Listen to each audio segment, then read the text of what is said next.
Amados irmãos e amadas irmãs, como já salientamos, pelo menos por 3 vezes consecutivas, tudo nas Escrituras se refere a nosso Senhor e Redentor, Jesus Hamashia.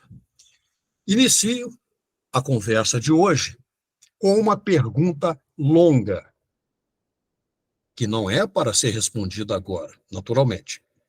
Que correlações vocês apontariam entre a parábola da vinha descrita em Mateus 21, 33 a 46, Marcos 12, de 1 a 12, e Lucas 20, 9 a 19, e o formato e a operacionalidade da Igreja de Deus. O objetivo de nossa conversa, na sua inteireza, é responder a essa pergunta. Adianto-lhes que essa preleção será muito longa, razão pela qual entendo que será mais adequado e também produtivo dividi-la em partes. Antes de mergulharmos em densas reflexões para elaborarmos a resposta à indagação feita, parece-me ser de alta relevância avaliarmos alguns aspectos envolvidos na passagem proposta. Primeiramente, consideremos as estreitas e significativas correlações entre, por exemplo, escolhi a descrição feita por Mateus, poderia ter selecionado Marcos ou Lucas, mas fiquei com Mateus, de 21 a 33, com Isaías 5, de 1 a 7. Fazendo aqui um pequeno parêntese, pensando principalmente, majoritariamente, nas pessoas de fora da Igreja de Deus, que eventualmente possam vir a ter acesso a esse conteúdo. Então, para essas pessoas que ainda não consolidaram o conhecimento sobre o tema, gostaria de relembrar que parábolas são pequenas histórias, enfocando episódios triviais, mas aplicadas para explicar verdades mais profundas. Nosso Senhor Jesus Hamashia foi, como sabemos, mas muita gente ainda não sabe, o mais notável e inigualável usuário desse recurso de comunicação. E as parábolas que ele contou e que ficaram registradas nos evangelhos são exemplos supremos e inimitáveis dessa ferramenta de ensino e comunicação. No entanto, as parábolas não são exclusividade de nosso Senhor Jesus, nem mesmo foram inventadas por ele. Nós encontramos essas poderosas ilustrações em registros escritos muito antigos, inclusive na Bíblia, em textos que já eram conhecidos antes e no tempo do Mashiach. Vamos ler agora um trecho escrito pelo profeta Isaías, mais ou menos 700 anos antes do Mashiach. Trata-se de uma parábola, em formato poético, uma peça que talvez, suspeito, tivesse sido cantada, na qual um lavrador, proprietário de terras, denuncia sua decepção com o resultado inesperado que foi produzido no pomar que ele plantou. Leiamos, então, Isaías 5, 1 a 7. Cantarei para meu amigo seu cântico a respeito de sua vinha. Meu amigo tinha uma vinha na encosta de uma fértil colina. Ele cavou a terra, tirou as pedras e plantou as melhores videiras. Construiu uma torre de sentinela e também fez um tanque de prensar uvas. Ele esperava que desse uvas boas, mas só deu uvas azedas. Agora, habitantes de Jerusalém e homens de Judá, julguem entre mim e minha vinha. Que mais se poderia fazer por ela que eu não tenha feito? Então, Por que só produziu uvas azedas quando eu esperava uvas boas? Pois eu lhes digo o que vou fazer com a minha vinha. Derrubarei sua cerca, para que ela seja transformada em pasto. Derrubarei seu muro, para que seja pisoteada. Farei dela um terreno baldio. Não será podada nem capinada.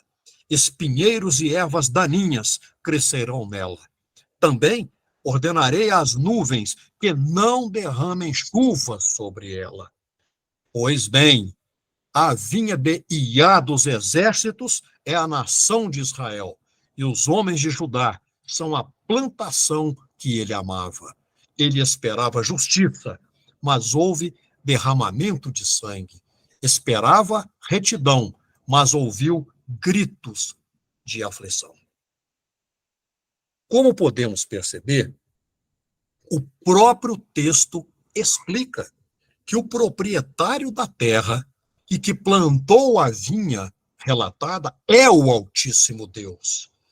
E a plantação de uvas, no caso, era o povo de Israel.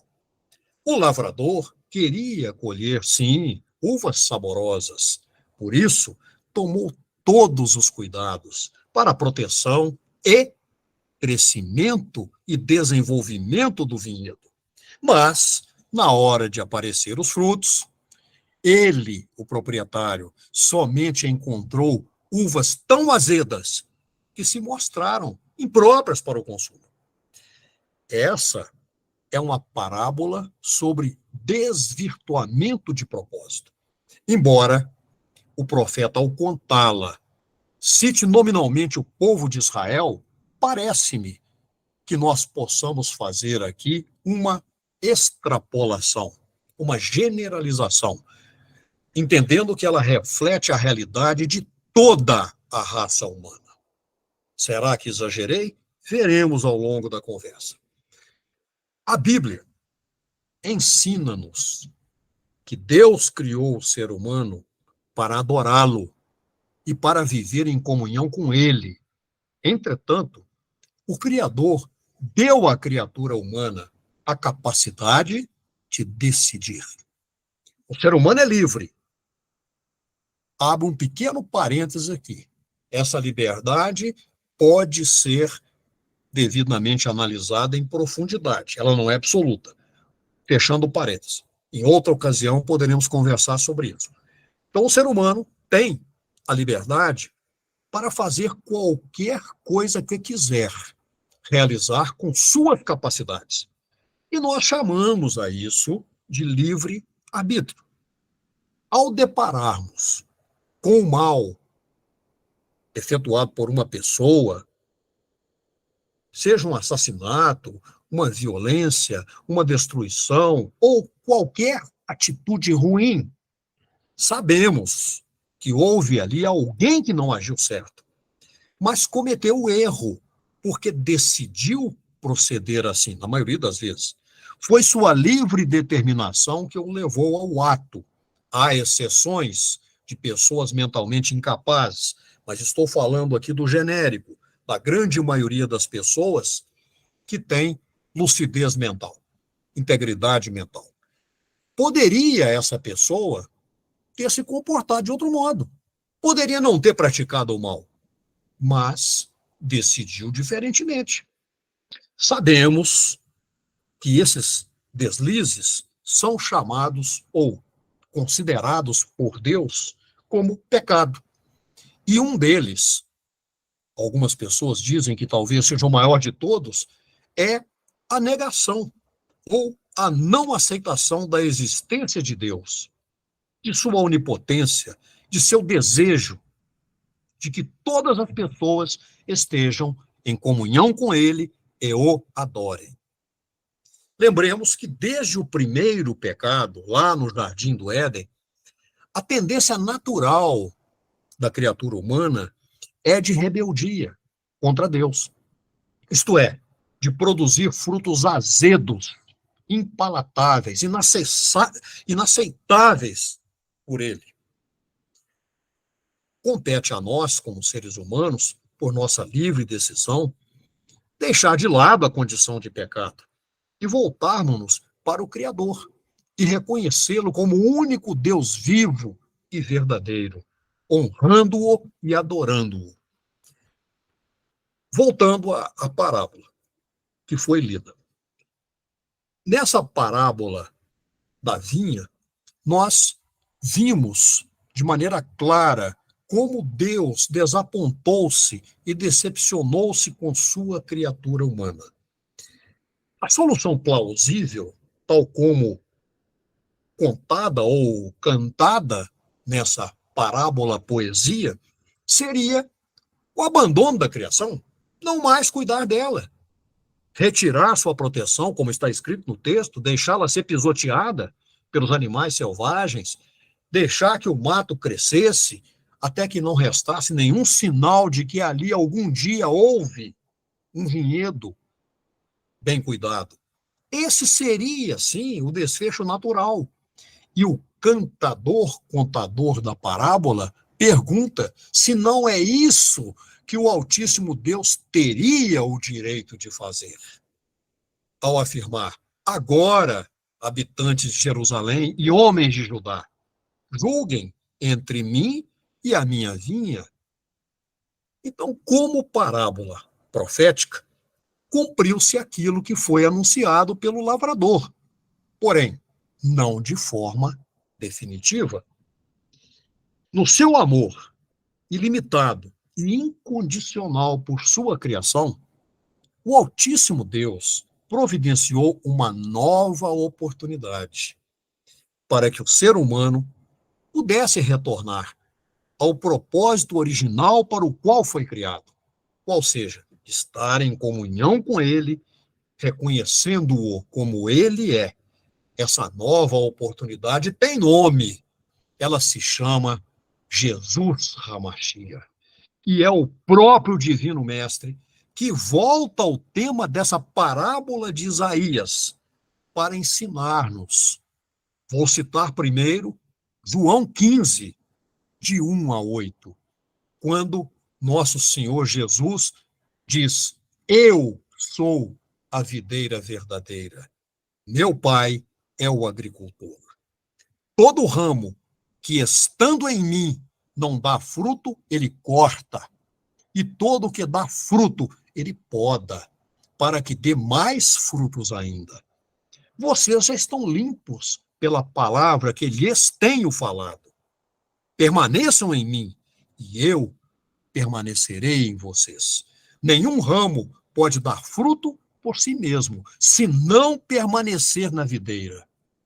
Vocês também não podem dar fruto se não permanecerem em mim.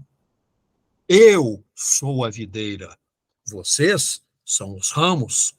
Se alguém permanecer em mim e eu nele, esse dará muito fruto, pois sem mim vocês não podem fazer coisa alguma. Se alguém não permanecer em mim, será como o ramo e é jogado fora e seca. Tais ramos são apanhados, lançados ao fogo e queimados. Se vocês permanecerem em mim e minhas palavras permanecerem em vocês, pedirão o que quiserem e ser-lhes-á concedido. Meu Pai é glorificado pelo fato de vocês darem muito fruto. E assim vocês serão meus discípulos. Essas palavras do Senhor Jesus dão um sentido novo e muito mais profundo em significado à antiga parábola cantada e contada pelo profeta Isaías. Vamos repetir. Nossa inclinação natural é para o mal. Sem o Senhor Jesus, nada podemos. Estamos e temos por destino o corte e o descarte. No entanto, em Jesus e por ele, podemos ser parte da videira verdadeira. Podemos ficar sob os cuidados plenos do agricultor. Podemos frutificar. E aí estaremos cumprindo a finalidade para a qual nosso Pai Celestial nos criou. Nossa capacidade de decisão, ou, se quiserem dizer, nosso poder de livre arbítrio, coloca-nos diante de opções que temos de escolher. E nessa hora, e em todas as outras, nunca deixemos de ouvir as palavras de nosso Senhor Jesus. Permaneçam em mim e eu permanecerei em vocês. Meu Pai é glorificado pelo fato de vocês darem muito fruto, e assim serão meus discípulos. Repeti intencionalmente essa passagem. Não devemos, nem precisamos deixar que a parábola de Isaías se torne a história da nossa vida. Temos a opção de seguir o roteiro proposto por nosso Senhor Jesus. Fiquemos, pois, nele e com ele e produzamos os bons frutos que nosso Pai Celestial espera de nós. Agora, vamos viajar, amados irmãos e amadas irmãs, até o tempo do Mashiach, até Mateus 21, 33 a 43. Fazendo a leitura. Naquele tempo, Jesus disse aos sumos sacerdotes e aos anciãos do povo: escutai esta outra parábola. Certo proprietário plantou uma vinha, pôs uma cerca em volta, fez nela um lagar para esmagar as uvas e construiu uma torre de guarda. Depois, arrendou-a a vinhateiros e viajou para o estrangeiro. Quando chegou o tempo da colheita, o dono mandou seus empregados aos vinhateiros para receber seus frutos.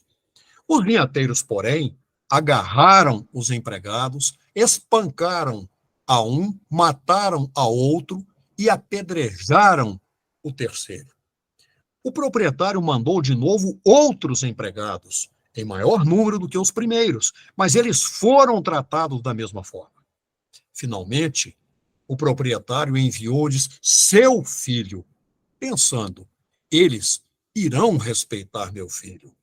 Os vinhateiros, porém, ao verem o filho, disseram entre si: esse é o herdeiro? Vinde, vamos matá-lo e tomar posse da sua herança. Então, agarraram o filho, jogaram-no para fora da vinha e mataram-no. Pois bem, quando o dono da vinha voltar, o que fará com esses vinhateiros? Perguntou o Senhor Jesus. Os sumos sacerdotes e os anciãos do povo responderam: com certeza mandará matar de modo violento esses perversos e arrendará a vinha a outros vinhateiros que lhe entregarão os frutos no tempo certo. Então, Jesus disse-lhes: vocês nunca leram as Escrituras. A pedra que os construtores rejeitaram tornou-se a pedra angular. Isso foi feito por Deus. E é maravilhoso aos nossos olhos. Por isso, eu digo-vos, o reino de Deus ser-vos-á tirado e será entregue a um povo que produzirá frutos. Em nossos dias, e isso não é novidade para ninguém, por vivermos numa civilização excessivamente industrializada, nem todas as pessoas estão familiarizadas com o processo de produção de vinho. E é certamente possível, talvez até certamente verdadeiro, que para muita gente a figura de uma vinha não tenha maior significado. Por quê? Hoje compramos essa bebida já engarrafada e, na maioria das vezes, desconhecemos vários detalhes do longo processo que se inicia a partir da uva. É uma tarefa que exige muito esforço, dedicação e conhecimento dos segredos do cultivo de cada tipo de uva, do melhor modo de cuidá-la e da época certa para a colheita, para a vindima, segundo a qualidade do vinho que se deseja obter. Então, é preciso, depois da colheita, levar as uvas para um lagar, espremê-las. O método antigo, tradicional, era baseado em pisoteamento. Literalmente, essas uvas eram esmagadas por pisões. Deixar repousar o mosto resultante até a fermentação.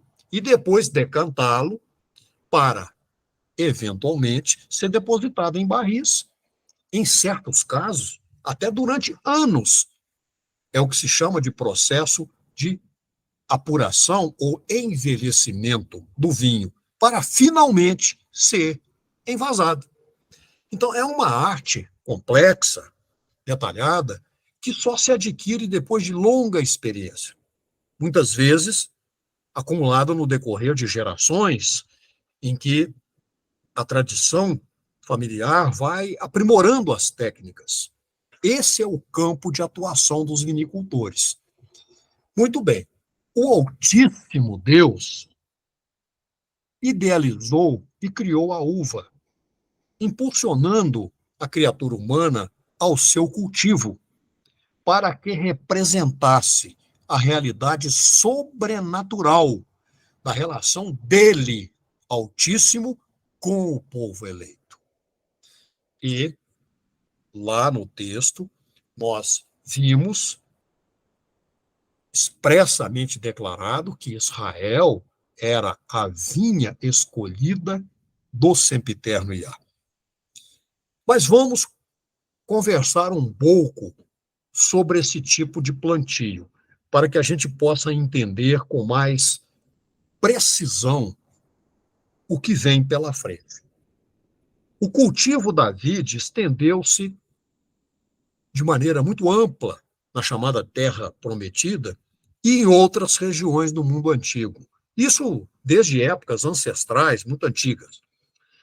Ainda que o quintal de uma casa fosse pequeno, não faltava lugar para alguma videira. E mesmo que os seus cachos produzissem só uma talhazinha de vinho, isso bastava para fazer a alegria da família. Sobretudo por ter sido preparado aquele vinho pelos seus próprios integrantes. Entretanto, para que se pudesse ter uma vinha mais imponente, era, claro, preciso dispor de boa terra e vigiá-la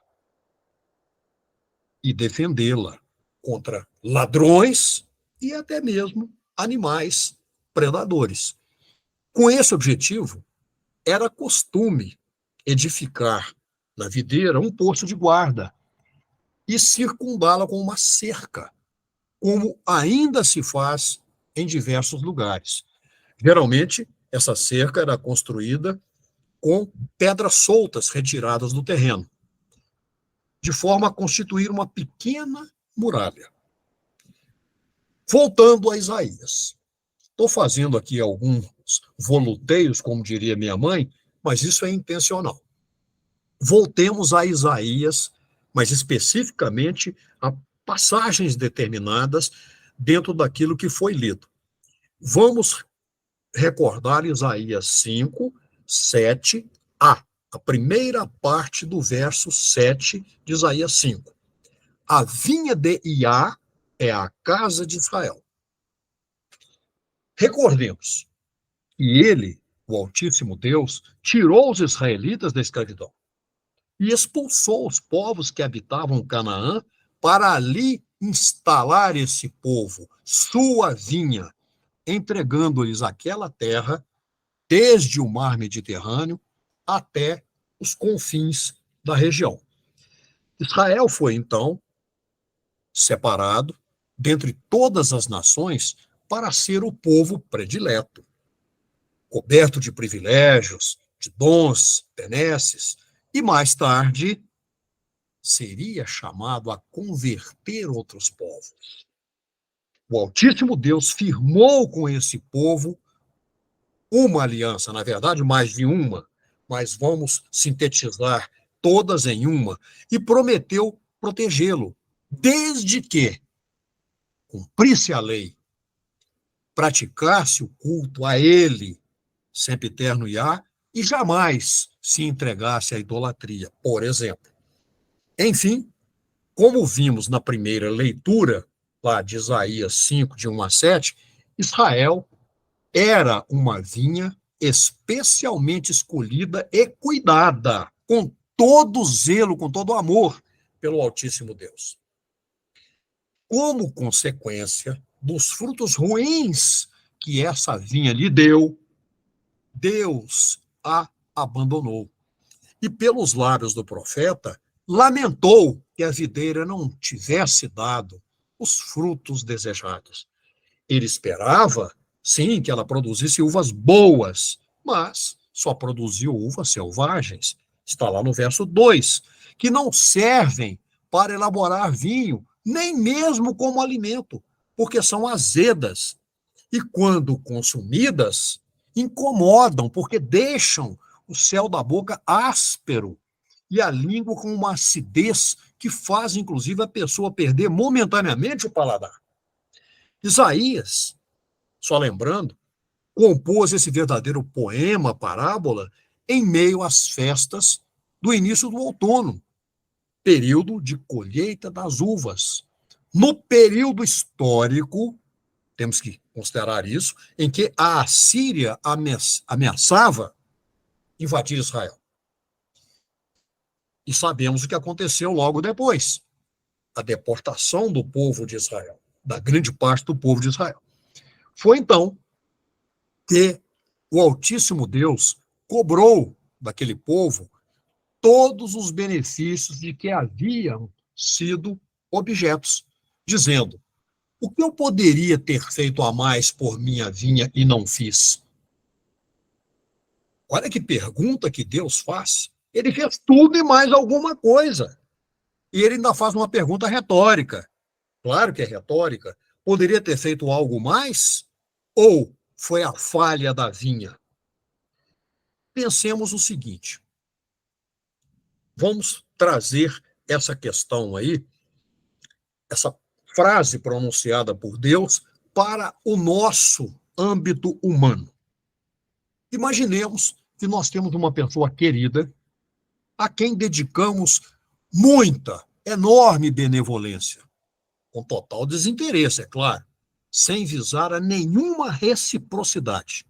Porém, em consequência, como seria duro, triste para nós se recebermos o mal por parte dessa pessoa como retribuição ao que fizemos de bem a ela. Seria, com certeza, uma prova terrível e dolorosa. Agora, imaginemos a intensidade da decepção de Deus. Eu não consigo imaginar. Ele amou seus eleitos, e certamente ainda os ama, de uma maneira extraordinária, e queria ver florescer nele a santidade. Mas só lhe deram os amargos frutos do pecado. E assim, fazendo aqui uma analogia, como os grãos de sal se dissolvem à medida que são acrescentados a uma determinada quantidade de água, até um ponto de saturação em que ele começa a cristalizar-se no fundo, ou como um pai tem paciência com o filho desviado, até que esse ultrapasse os limites e provoque sua cólera, também o Altíssimo Deus decide, em certo momento, punir o povo rebelde. Vamos ler Salmos 80, versos 12 e 13. Por que razão vós destruístes vossa cerca, para que todos os passantes a vindimem, o javali da mata virgem a devaste e os animais do descampado nela pastem? Talvez a melhor tradução aqui seria: os animais do descampado a devorem. Era o que acontecia aos hebreus ao longo dos séculos, Quando a ingratidão por parte deles atingia o ápice, o Altíssimo Deus deixava cair a cerca. E os animais invadiam e arrasavam aquele povo, aquela vinha. Ou seja, Israel era dominado pelos pagãos que o rodeavam. E muitas desgraças lhe eram infligidas para que se sentisse que, se contasse apenas com suas próprias forças, não era nada. E só se fortaleceria e se desenvolveria mediante a graça divina. E o salmista conclui lá no Salmo 80, nos versos 15 a 19. O que deve ser feito, então? Ele fez aquela pergunta lá. Por que houve a destruição da cerca da vinha? Agora ele vai, nesses versos de 15 a 19, fazer uma conclusão. Volta-te para nós, ó Deus dos exércitos. Então, ele entende que é preciso pedir a única ajuda capaz de resolver a situação, a ajuda do Altíssimo Deus. Dos altos céus, olha e vê. Toma conta dessa videira, da raiz que tua destra plantou, do filho que fizeste crescer para ti. Tua videira foi derrubada, foi consumida pelo fogo como lixo. Teu povo perece pela tua repreensão. Repousa tua mão sobre aquele que puseste à tua destra, o filho do homem que fizeste crescer para ti. Então, não nos desviaremos de ti. Vivifica-nos e invocaremos teu nome. Restaura-nos, ó Iá, Deus dos exércitos. Faze teu rosto resplandecer sobre nós, para que sejamos salvos. Observem que esses textos que estão lá no Tanar, ou Primeiro Testamento, Antigo Testamento, Primeira Aliança, são afinados com o Evangelho. Porém, o Evangelho é muito mais profundo e rico em significado, como nós já vimos uma parte e vamos continuar vendo na sequência. Amados irmãos e amadas irmãs, convido vocês para que nos desloquemos para o capítulo 21 do livro escrito por Mateus, para refletirmos, então, sobre a maravilhosa parábola que fala a respeito da vinha, seu dono e os vinhateiros homicidas. Antes, recuperemos o cenário. Nosso Senhor Jesus, Hamashir, entra triunfalmente em Jerusalém, expulsa os vendilhões do templo e vivencia uma carreira de enfrentamentos públicos contra aquelas pessoas malignas que desejavam matá-lo. E em todas as ocasiões, ele deixa resplandecer sua divindade outorgada por seu Pai, nosso Pai Celestial. Toda essa disputa do Senhor Jesus com aqueles degenerados é descrita com grande precisão pelas palavras de Mateus e atinge seu auge no capítulo que eu estou propondo que nós analisemos, esse capítulo 21. Então, vamos agora ouvir o Divino Mestre falando aos chefes dos sacerdotes e líderes religiosos de Israel. Nós já lemos lá atrás, quando estávamos fazendo correlação entre esse trecho e os escritos de Isaías. Agora, nós estamos numa outra situação. Nós vamos ler para interpretar com profundidade o que está escrito. Então, Mateus 21, 33. Escutai esta outra parábola. Certo proprietário plantou uma vinha, pôs uma cerca em volta, fez nela um lagar para esmagar as uvas, e, por favor, prestem muita atenção na frase que vem agora. E construiu uma torre de guarda. Depois, arrendou a vinha a alguns lavradores e foi fazer uma longa viagem. Devemos observar que os ouvintes de nosso Senhor Jesus, naquela situação em que ele pronunciou essas palavras, ele começou a contar essa parábola, integravam a elite da sociedade daquele tempo e tinham a responsabilidade de guiar aquele povo. Eram chamados de homens letrados, tidos como profundos conhecedores da Escritura, e, sem dúvida, quando o Divino Mestre iniciou essa narrativa, eles tinham firmemente presentes em suas mentes a profecia de Isaías e o salmo que mencionamos, além de muitos outros textos sagrados, nos quais Israel é comparado a uma vinha. Jeremias. Pois não, irmão? 4 minutos. Muito obrigado, irmão. Providencial sua ajuda. Então, aquelas pessoas tinham conhecimento de vários textos, além dos que nós já citamos, nos quais Israel é comparada a uma vinha.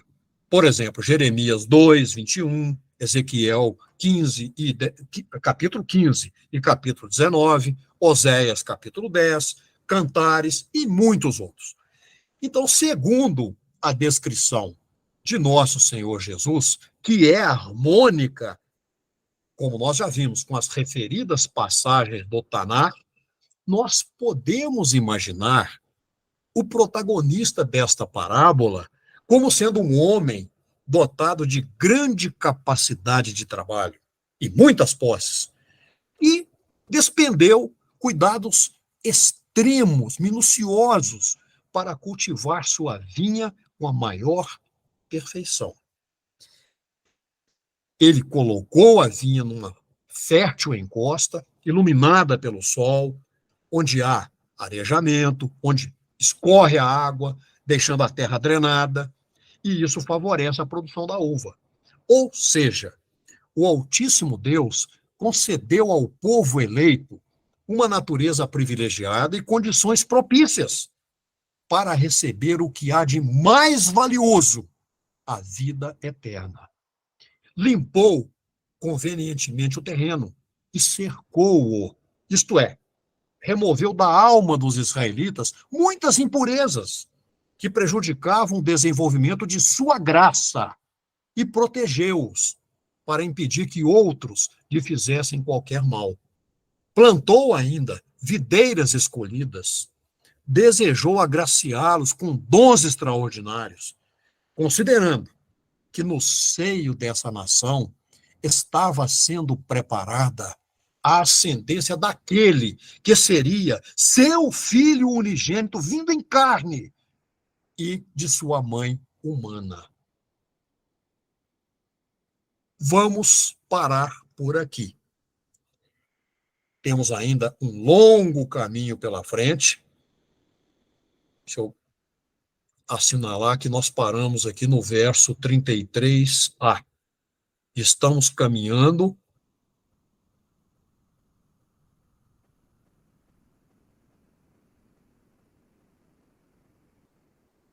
para o verso 33b.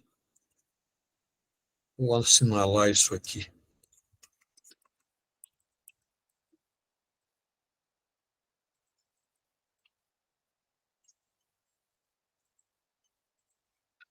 Então, amados irmãos e amadas irmãs, para concluir a elocução dessa fala, digo, como sempre faço, ainda que não tenha terminado a conversa, amém, amém.